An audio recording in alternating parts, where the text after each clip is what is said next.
अब बात करते हैं जनाब सरहद की। और लद्दाख के अंदर चीन और भारतीय फौज आमने सामने और पिछले 1 साल से ज्यादा वक्त हो गया और लगातार मुज़ाकरात भी हो रही हैं, लेकिन अब इन मुज़ाकरात को एक और सिमत मिल रही है और माना जा रहा है कि अगले हफ्ते 13वें दौर की बातचीत हो सकती है भारत और चीन अफवाज के बीच में। भारत और चीन की अफवाज अगले हफ्ते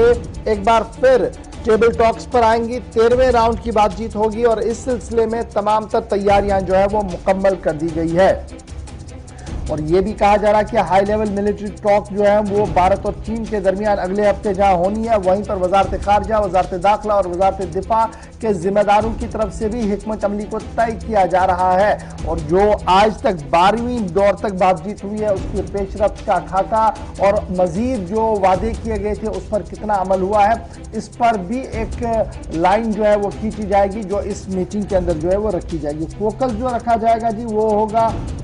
तमाम वो फ्रिक्शन पॉइंट्स जहां पर इस वक्त भी फौजें आमने सामने हैं। हॉट स्प्रिंग से लेकर दीगर मामलात पर जी गुफ्तगू होनी है और देखना होगा कि चीन इस बार किस तरीके से इस पूरे मामले को देखता है और क्या कुछ उनकी तरफ से जो है वो बात सामने रखी जाएगी। ताहम army chief general M Narwani साहब का ये मानना है कि हालात को पुरअमन बनाने के लिए हर मुमकिन कदम उठाया जा रहा है और जो कुछ सरहद पार हो रहा है, जिस तरीके की डेवलपमेंट वहां पर हो रही है, चाहे वो इंफ्रास्ट्रक्चर वाइज हो, चाहे वो इक्विपमेंट वाइज हो, चाहे वो मैन पावर वाइज हो, उसका मैचिंग जो है वो भारत की तरफ से भी किया जा रहा है। सड़कों का जाल बिछाया जा रहा है। उसके साथ साथ कल ही अगर वो तस्वीरें आप चला सकें वो चलाइएगा कि कल ही किस तरीके से वहां पर जब उन्होंने अपने दौरा किया तो किस तरीके से आर्मी चीफ ने जवानों के साथ बात की, ग्राउंड जीरो पर असेस करने की कोशिश की और उसी बातचीत के दौरान कल उन्होंने ये बात भी ऐलान की कि अब दूसरे दौर की बातचीत होनी है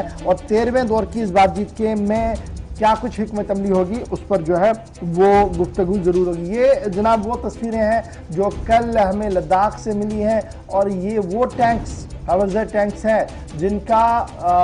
लक्ष्य जो है वो 50 किलोमीटर, यानी रेंज इनका जो है वो 50 किलोमीटर है और बाज़ाब्ता तौर पर 2 रेजिमेंटें जो है वो लगा दी गई हैं इन दुश्वार तरीन पहाड़ियों पर ताकि दुश्मन का भरपूर मुकाबला जो है वहां पर किया जाए। तस्वीरें आपके सामने हैं।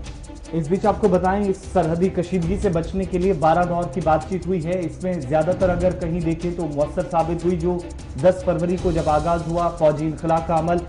जो हाइट्स पर दोनों अफवाज आमने सामने थी, ज्यादा कोई फर्क भी नहीं था। जो वहां से मुसलसल इत्तलात मौसूल हो रही थी कि फरवरी के महीने में इस तरीके से अफवाज आमने सामने आई, यूं महसूस हो रहा था जिसे कहते हैं। बिल्कुल कहीं पर ऐसा महसूस हो रहा था कि शायद एक ही कैंप से दोनों पलटन हैं, उस तरफ भी पीपल्स लिबरेशन आर्मी और इस तरफ भी जो आईटीबीपी के जवान भी थे और इसी दौरान